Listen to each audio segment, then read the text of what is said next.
this is the final video for section 3.3. This is a problem I wanted to kind of review with you before. I think you have one in homework that's similar to this. So let's look at this. We have the radius, or right circular cylinder. And before we start this, what we really need to do is to know what a right circular cylinder looks like. And this would be, you would think of it as a can, a soup can or whatever. A can, and the radius we know would be from the center of the circle that comprises the top and the bottom. Okay, so the radius is given by, and so we can say radius is given by the square root of t plus 2. Height of this is 1/2 the square root of t, where t is in seconds and the dimensions are in inches. Now we are to find the rate of change of the volume with respect to time. The first thing that we need to be thinking of is, what does this statement translate into in a math statement? The rate of change. Now it doesn't say average rate of change. We're going to assume that this now is going to be the instantaneous rate of change. Volume with respect to time. So we're going to be looking at the derivative with respect to time of volume. So the first thing we need to know is, what is the volume formula for this? Now here's another one of these where I don't expect you to know this, have it memorized. But in the back cover of your textbook, you have all the, quite a few, if not all, of the possible formulas that you're going to need. And if you look back there, you'll find that the volume of a right circular cylinder is given as pi r squared h. Now you might think about this in this way.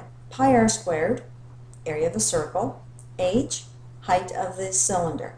So we're looking at the same thing that we look in volume always, and that is the area of the base times the height. Pi r squared times h. Now for us, we then have that volume is pi. Okay, that's just a constant we have.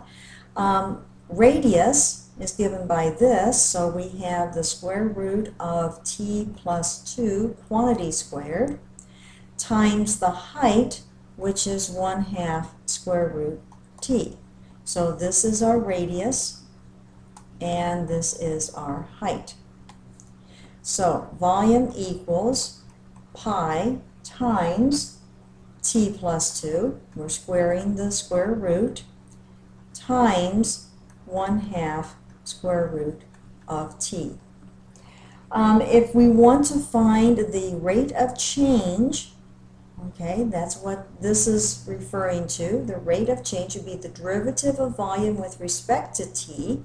Then we need to find exactly what we have here, the derivative then of this formula. Now we again can talk about it as the derivative with respect to time of v, or we could say dv dt and write it in that format also.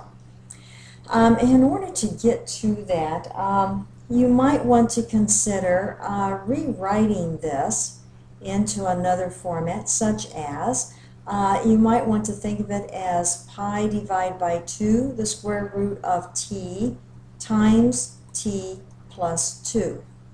Why might that be helpful? Well, look at this. Now you have a product. This is the first term and this is the second term. Okay, that's all the hints I'm going to give you on this. You can work the rest of it out for homework. If it's not on homework, then we'll take a look at it in class and the next time we get together. Here's another one that I'm going to give you some hints on. I do believe it is part of your homework. It's talking about satellites observing Earth. They scan only a part of the Earth's surface at a time. If we consider If we consider what that might look like, now you have to understand my drawings are very crude here, but if we're talking about, let's try that one more time. If we're talking about drawing the Earth, something like this, we have, of course, a radius to the Earth, and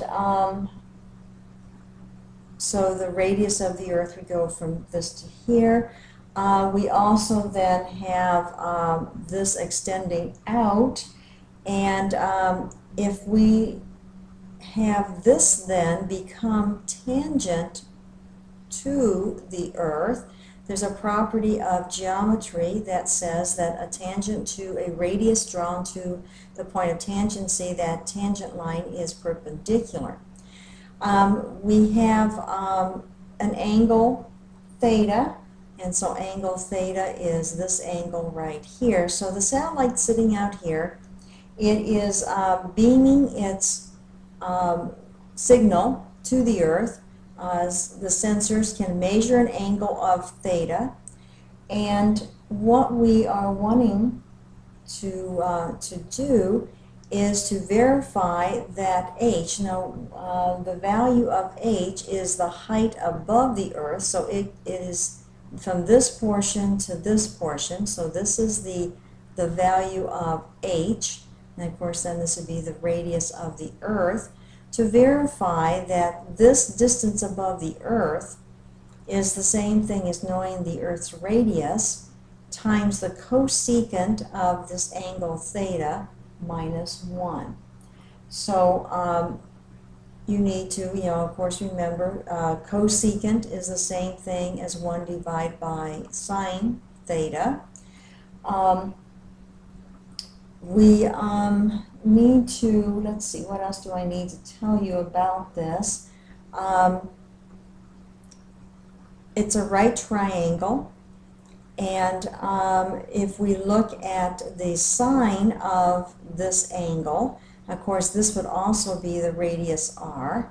The sine of an angle is opposite divided by hypotenuse. Well, what is this length representing? And of course here's the right angle, so this would be the hypotenuse. So I think I've given you enough hints on this. I asked you to do your best you can, and again, if you have questions, please come in and see me about that. This concludes our lecture in section 3.3.